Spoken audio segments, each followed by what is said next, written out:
Un cordial saludo, doctor Miguel Ángel Salas y demás compañeros si observan este video.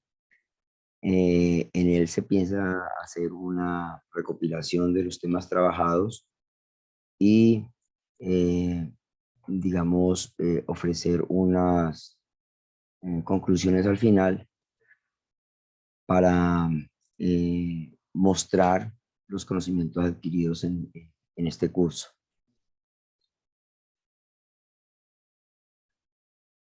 Bien, primero decir que la pregunta por el conocimiento es una pregunta permanente, ¿no? Es una pregunta constante que es válida hoy como ayer.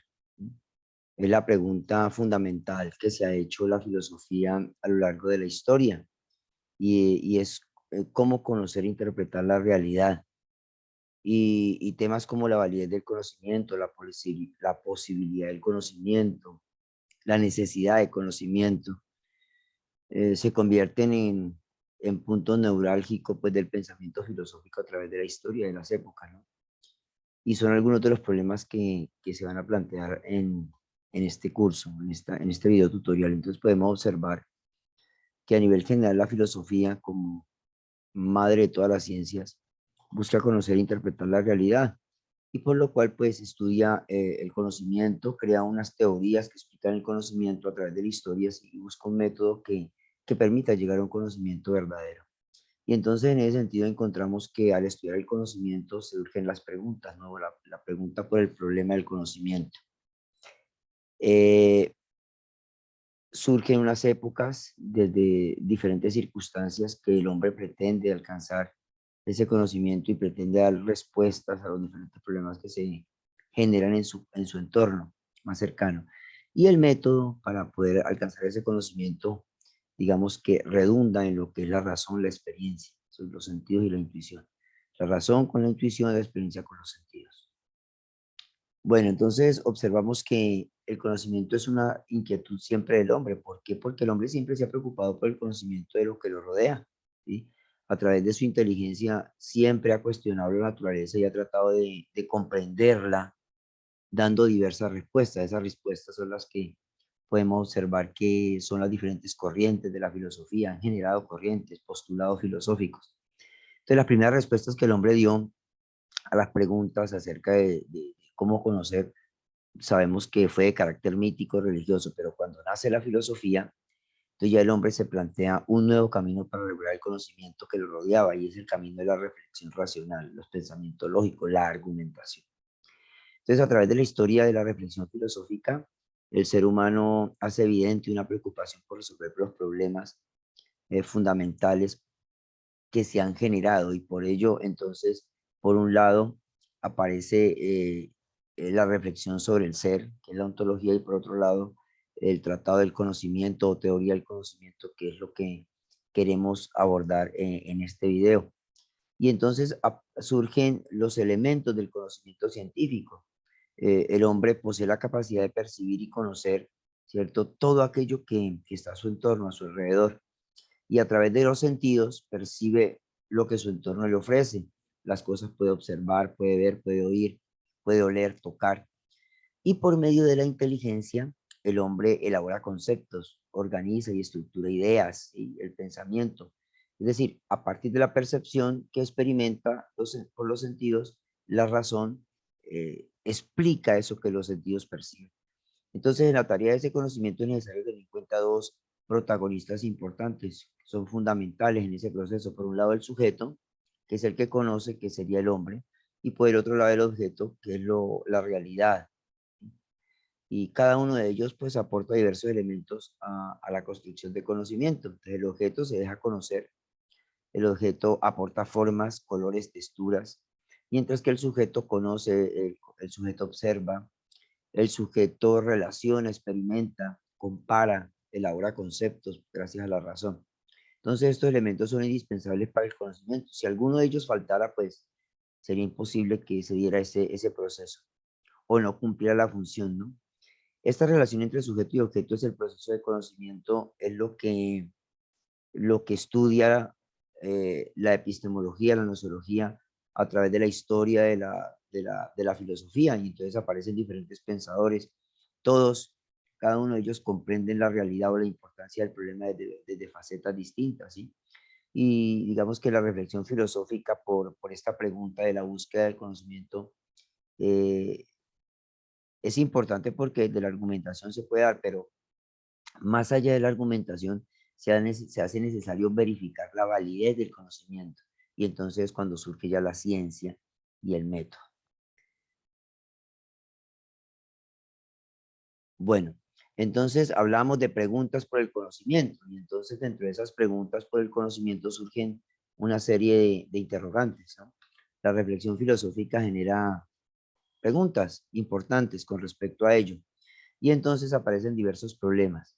Es posible conocer, digamos que está el hombre en capacidad de adquirir un conocimiento real, ¿sí? Em, ese conocimiento que el hombre adquiere, si es universal, si es total, si es completo, si es pleno, ¿sí? O la búsqueda del conocimiento total y universal es una simple ilusión humana, no será posible conocer, ¿sí? ¿En dónde se origina el conocimiento? Es la otra pregunta. Y esa pregunta tiene relación como el conocimiento es fruto de las posibilidades de la inteligencia, de la razón, del pensamiento, o por el contrario, es el sujeto el que le imprime esa validez y entonces es la experiencia del sujeto la que le da la validez al conocimiento. De otro lado aparece la pregunta, ¿cuál es la esencia del conocimiento? Y entonces es el objeto, un elemento pasivo que se deja conocer, o por otro lado es el sujeto el que le imprime la validez a ese conocimiento. ¿Qué aporta el sujeto? ¿Qué aporta el objeto a ese proceso? Y por último, ¿cómo conocemos? ¿Cómo se conoce? ¿A través de qué forma o método adquirimos ese conocimiento válido? ¿Es el razonamiento lógico, la experiencia sensible o es la intuición? ¿Cuál es el método que nos puede llevar a conducir o llevar a un conocimiento pleno y verdadero?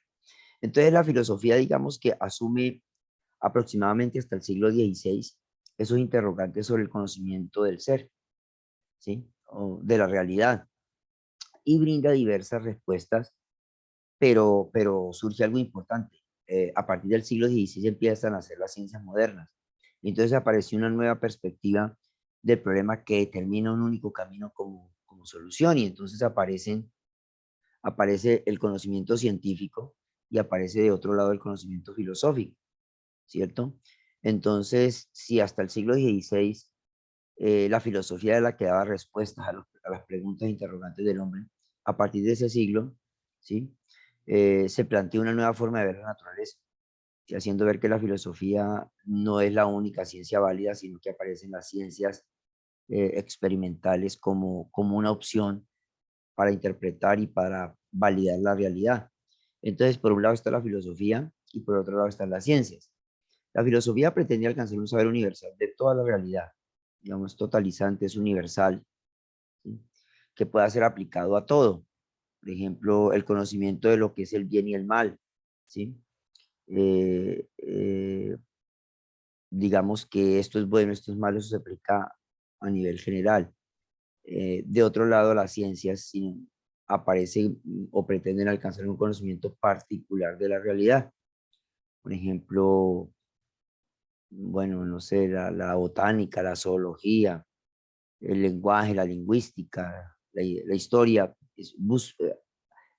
aprenden una parte de la realidad y se especializan en ella, mientras que la filosofía abarca toda la realidad. Entonces aparece como esta dicotomía acá. Y entonces la filosofía empieza a verse como una segunda opción, y en primera opción está la ciencia. Entonces el problema del conocimiento, el problema del conocimiento fue abordado por las ciencias modernas de forma objetiva, es decir, considera el objeto que pretendemos conocer separado del sujeto que intenta conocerlo. Y esta nueva forma de comprender el conocimiento llevó a la filosofía, lo que le decía, a hacer como una crítica al conocimiento. Ya la pregunta fundamental ahora va a estar dirigida a cómo está construido el conocer, a juzgar, a apreciar las cosas reales, porque no nos podemos quedar en afirmar nada de la realidad, ¿sí? Sin tener en cuenta que el conocimiento que tenemos y que consideramos como real puede no serlo para otros.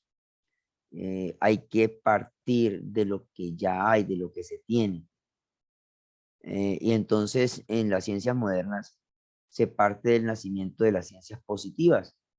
Si el conocimiento se particulariza, como lo dije hace un momento, se especifica en unas líneas particulares, ¿sí?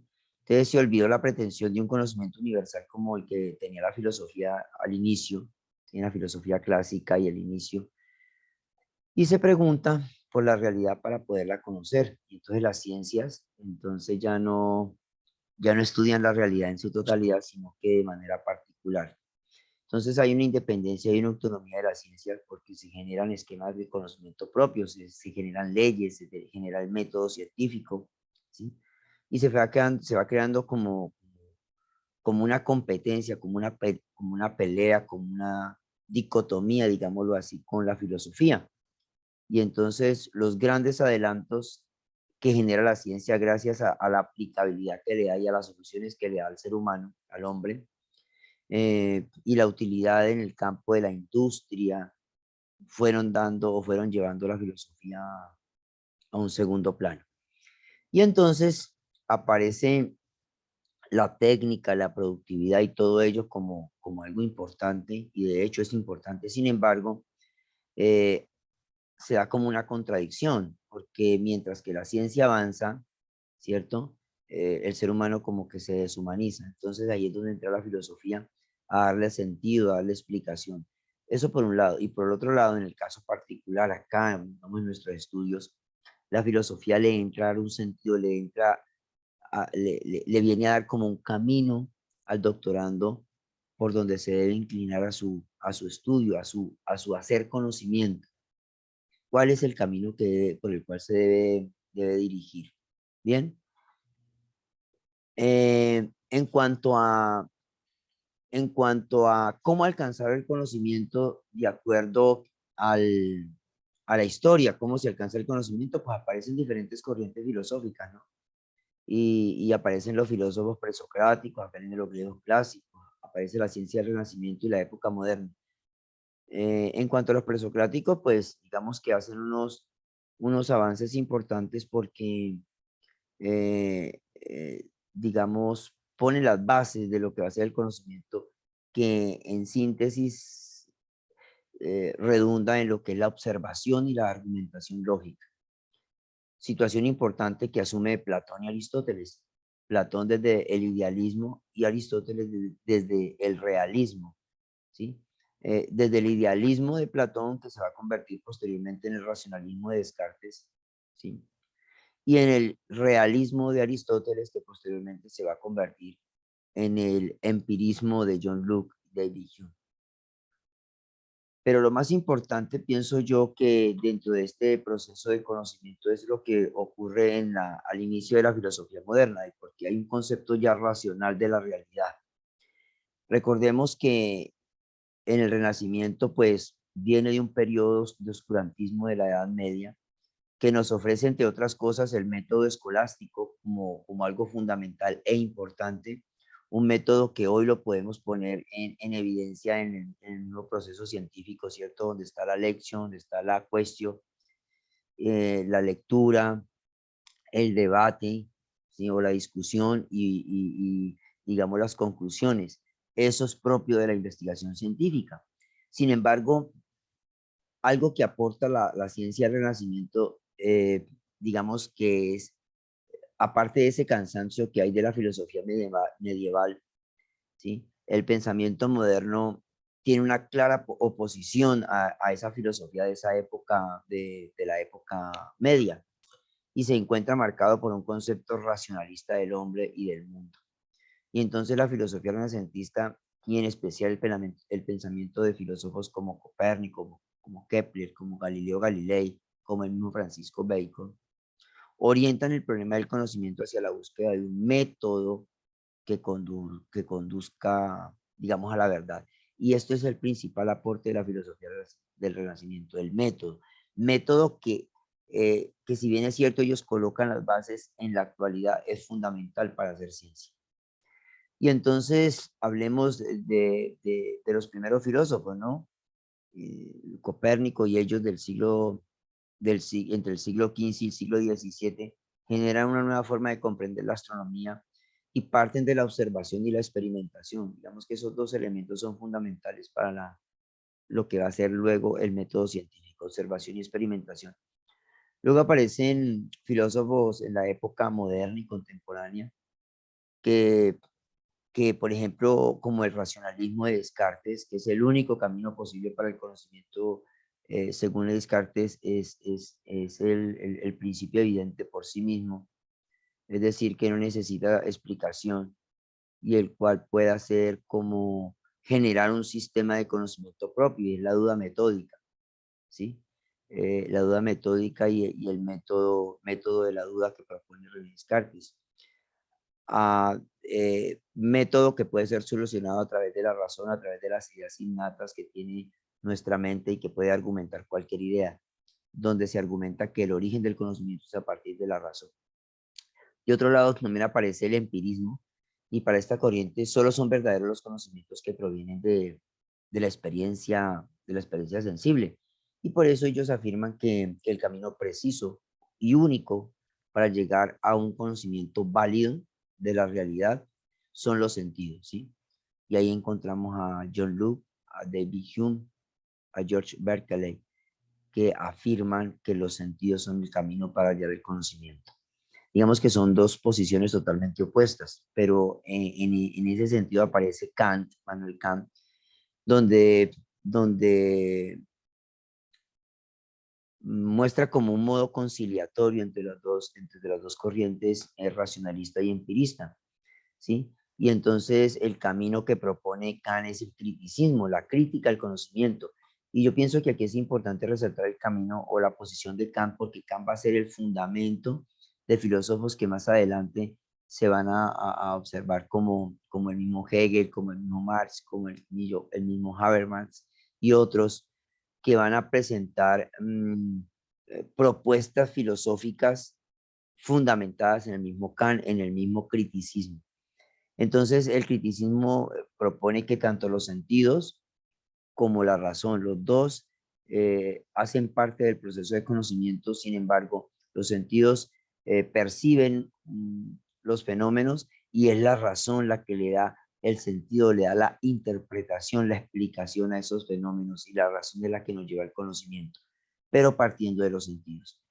Aparte de eso, entonces aparece un idealismo, el idealismo trascendental, corriente de Hegel, y digamos que es la cumbre del pensamiento especulativo que se basa en las posibilidades de la razón pura. Explica la realidad solamente a partir de la razón, y la intención fundamental de él era construir una filosofía que fuera sistemática como la ciencia, sí, pero a partir solamente del pensamiento, sin tener en cuenta los sentidos o la experiencia. Y para Hegel lo único real es el pensamiento, es decir, los conceptos que elabora el intelecto, y que el hombre, al tomar conciencia de eso, pues puede explicar la realidad a través de la lógica racional.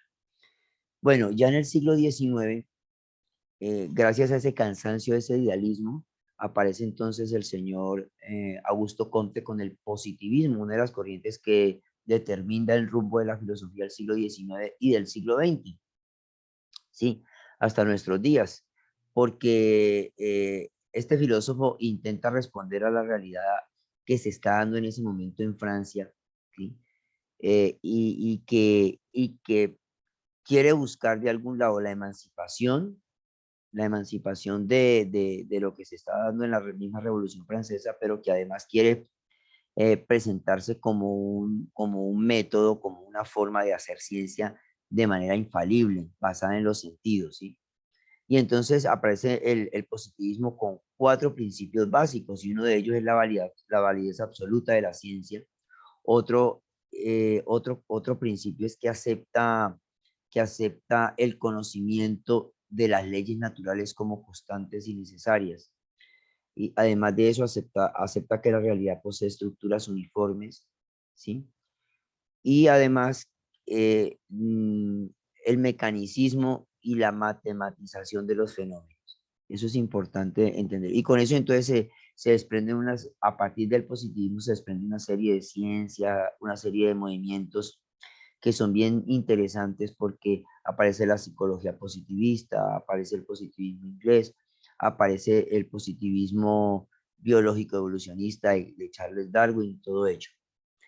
Y ya digamos que en el siglo XIX, después de la segunda mitad del siglo XIX, aparecen unas corrientes filosóficas bastante interesantes que se encuentran marcadas por lo que, por unos pensadores antiintelectuales. ¿Por qué se llama antiintelectuales? Porque en muchos aspectos ellos no le ponen tanta razón o tanto pensamiento a lo que es el conocimiento, sino que se evidencian más bien en lo que es lo que son los sentidos, lo que es la experiencia. Y en muchos aspectos ese cambio en el pensamiento se debe fundamentalmente al cansancio que ofrece el racionalismo, que ofrece ese intelectualismo, el fracaso social del progreso científico que se da en esa época del siglo XIX o primera mitad del siglo XIX, y en contraposición pues aparecen los pensamientos que inclusive muchos de esos pensamientos se mantienen en la actualidad, y entonces aparece un neocantismo, que es una filosofía nueva de Kant, ¿sí? Que aparece el neopositivismo del Círculo de Viena, que es el que pretende depurar y desarrollar el positivismo de Comte, digamos, plantear el método inductivo o el inductivismo, y el marxismo, que se afianza teóricamente y se convierte en un argumento intelectual para gran parte de la humanidad. Y entonces aparecen muchas filosofías, lo que le decía hace un momento, antiintelectuales, como el historicismo, el vitalismo, la fenomenología y el existencialismo. Corrientes que lo que promueven, digamos, de alguna manera es el método científico, las ciencias inductivas. Bueno, el conocimiento, digamos, hacia modo de síntesis hasta el momento, podemos decir que es el conjunto de ideas que acerca del mundo que adquiere el hombre, y eso se convierte en ciencia cuando el conocimiento reúne unas características importantes como el dinamismo, el orden, la organización, la explicación, que sea objetivo y que sea predictivo. Entonces, si utiliza o cumple con estas características, se puede hablar de un método científico que está utilizando. Un método científico que se basa en la observación y en la experimentación para obtener el conocimiento de la realidad, que es como el fin último, ¿no? Es el propósito del mismo ser humano.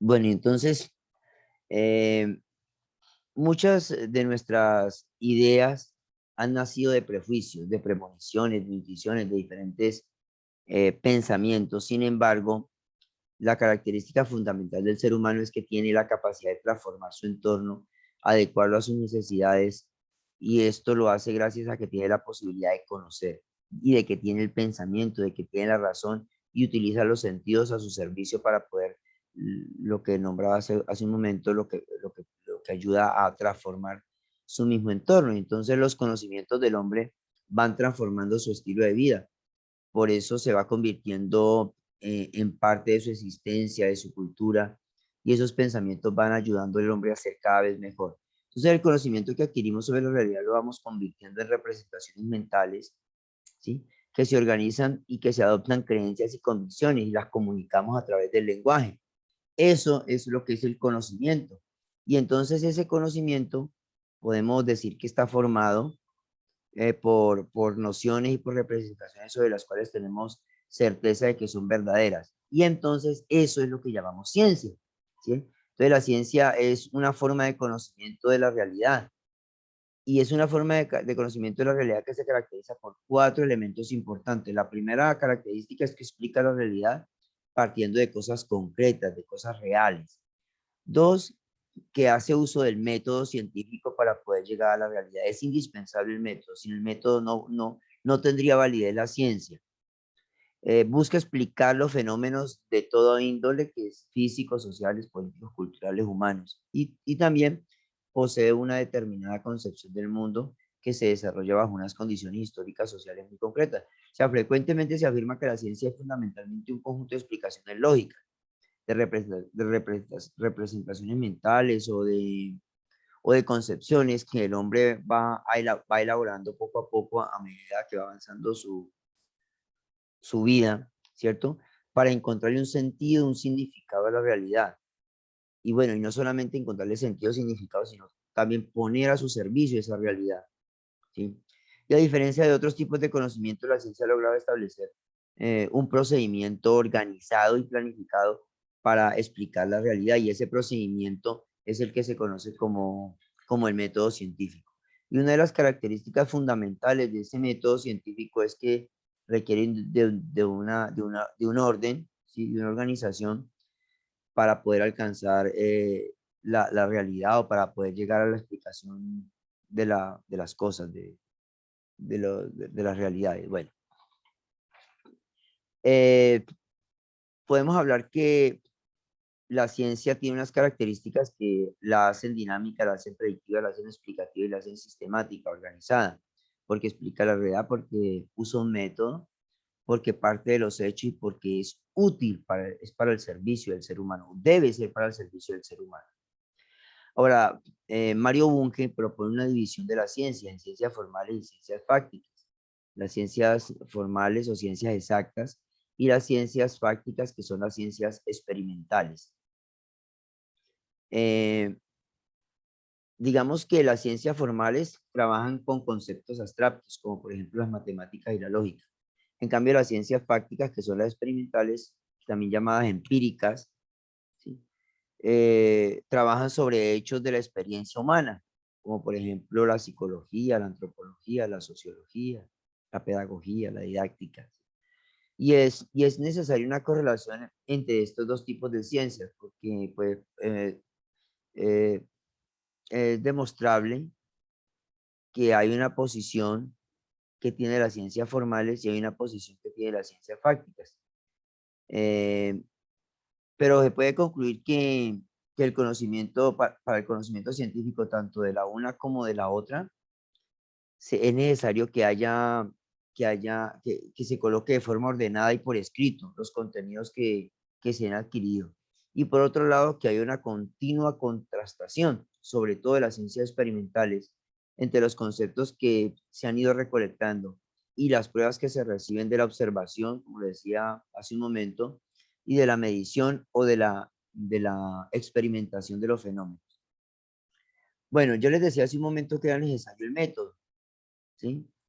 El método, digamos que en la investigación científica o el conocimiento científico le ha proporcionado, le ha dado al hombre la posibilidad de transformar el mundo y mejorar las condiciones de su vida. Pero ese progreso ha sido fruto de la veracidad de la aplicabilidad industrial del conocimiento científico. Si el conocimiento científico se puso al servicio de la industria, al servicio de la ciencia, para que los hechos concretos que se estudian pues tengan validez, ¿sí? Y entonces la aparición de las ciencias genera una nueva forma de comprender el mundo y explicar la realidad, ¿sí? La cual tiene como fundamento la observación, la descripción y la explicación de los fenómenos. Entonces la ciencia, al igual que otras formas de conocimiento, se preocupa por la validez de sus conocimientos, y eso es importante, esa validez de sus conocimientos. Por ello utiliza una serie de reglas o de pasos, que es lo que llamamos el método. Y el método nos proporciona un procedimiento ordenado, organizado, sí, sobre todo desordenado y sistemático, que nos conduce a comprender la realidad en un alto grado de veracidad. No veracidad completa, plena, pero sí un alto grado de veracidad, porque si fuera pleno, entonces hasta ahí llegaría la ciencia y no tendría la posibilidad de seguir avanzando, como lo plantea Popper en su postulado del falsacionismo. Ahora, entonces se plantean correctamente los problemas del orden científico y se ponen a prueba las hipótesis como hemos creado el problema. Y esa hipótesis y ese proceso científico es lo que nos va a dar como resultado las ciencias empíricas. Es importante también decir que el método experimental o el método de las ciencias tiene unas características, ¿sí? Y esas características, digamos que como lo plantea Bunge, son racionales, digamos que el conocimiento científico es objetivo, es explicativo, es sistemático, es metódico, es verificable, es predictivo, ¿sí? es claro y preciso y se guía por teorías e hipótesis, ¿sí? Los propósitos, pues producir conocimiento, resolver problemas y producir teorías. Y los enfoques de investigación, el cualitativo y cuantitativo, y los elementos necesarios para poder hallar ese conocimiento que lo encontramos en un lenguaje especializado, en comprender la metodología, en el método y en el uso de las matemáticas, sobre todo la estadística. Entonces, el método de las ciencias experimentales, el método de las ciencias experimentales es el conocimiento científico que, como se ha explicado, como se ha venido explicando y desarrollando, hay una serie de ideas sobre el conocimiento y específicamente sobre este conocimiento científico que es importante resaltar. Las características fundamentales del conocimiento fundamental de la ciencia, el primero es la observación, ¿sí? La observación que nos lleva a plantear una realidad que puede ser explicada y que, digamos que en un momento dado quiere dársele respuesta, dársele solución. Y entonces esa observación nos va a llegar al planteamiento de una hipótesis, ¿sí? Al planteamiento de una hipótesis que, que de alguna manera en ella se describe y se clasifica, ¿sí? En la medida en que observamos un objeto, observamos la realidad, vamos recolectando información que debe ser organizada para determinar los elementos particulares y generales que nos van a aportar el fenómeno que estamos viendo o lo que observamos, ¿sí? Y entonces, esa clasificación de la información nos va delimitando las características del objeto y nos permite inducir algunos conocimientos sobre él. Observamos los antecedentes, observamos lo que se ha estudiado alrededor del objeto que se quiere entrar a investigar, que se quiere intervenir. Como lo decía Popper, es bien importante partir de los hechos, partir de lo que ya se ha realizado, no partir de la nada, es imposible empezar de la nada. En el tercer paso podemos plantear esa hipótesis, que es la que nos va a dar como el camino a desarrollar, es que es el supuesto que se quiere comprobar si es cierto o no es cierto, para refutar la hipótesis o, o aceptar esa hipótesis, que es ese planteamiento supuesto que se hace del fenómeno. Luego viene la medición o la experimentación, ¿sí? Y a través de ella, pues el sujeto investigador busca reducir la realidad física que estudia a una realidad cuantitativa, es decir, a través de números. Se pueden formular, se pueden establecer unas variables y ahí hay una contrastación de variables para poder determinar en qué medida está dándose o se puede comprobar esa hipótesis. Entonces, hay un temor a la cuantificación, sobre todo en las ciencias sociales, que digamos, las ciencias sociales se acercan más a la descripción de los fenómenos que a la elaboración de test para validar desde manera cuantitativa. Más bien las ciencias sociales o desde la investigación cualitativa se pretende hacer una descripción de una interpretación y descripción de los fenómenos, mientras que de las ciencias cuantitativas lo que pretende si es cuantificar, si es establecer unos test o obtener unos datos para que esos datos numéricos puedan ser contrastados a través de la estadística y la matemática. Bien, entonces experimentación es lo que nos brinda. Luego viene ese análisis de datos donde se observa todos unos procesos estadísticos con los datos obtenidos que deben ser cuantitativos para mirar donde se relacionan las variables, donde hay una contrastación de variables, qué relación tiene una con otra, de acuerdo a los datos obtenidos. Y por último, la elaboración de teorías, ¿no? Las conclusiones, que es el poder producir los fenómenos que se dan y poderlos comunicar a la comunidad científica, y la comunidad científica pues también se encarga de validar esos fenómenos y decir si son correctos o no son correctos, ¿de acuerdo? Bien, es importante establecer algunos elementos en el desarrollo de la ciencia, ¿no? O de la investigación.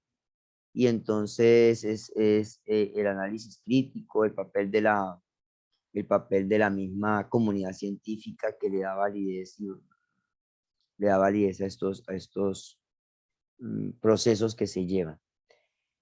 A modo de conclusión, podemos decir que la, los procesos epistemológicos que se han dado en la historia dan un fundamento teórico bastante importante a los procesos de investigación científica por dos elementos o por dos razones. La primera, le ayudan a sustentar el camino que el investigador debe asumir en su investigación, ¿sí?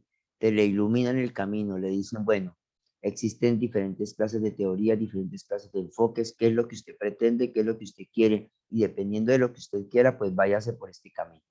Ese es el primer elemento. Y el segundo elemento le brinda una fundamentación teórica importante al investigador para determinar los conceptos por los cuales ha evolucionado la ciencia y los conceptos por los cuales va a hacer ciencia y va a obtener un conocimiento científico. Entonces, pienso que, en conclusión, la asignatura es muy importante por los aportes que nos regala, que nos ha dado, y sobre todo por lo que es el fundamento de la investigación. Digamos, la investigación científica tiene unos fundamentos teóricos y los fundamentos teóricos son los que brinda asignaturas como esta, como la epistemología. Entonces, muchas gracias. Aquí están algunas de las referencias que se utilizaron para la elaboración del trabajo y espero haya sido de bien esta video tutorial. Muchas gracias. Que estén muy bien.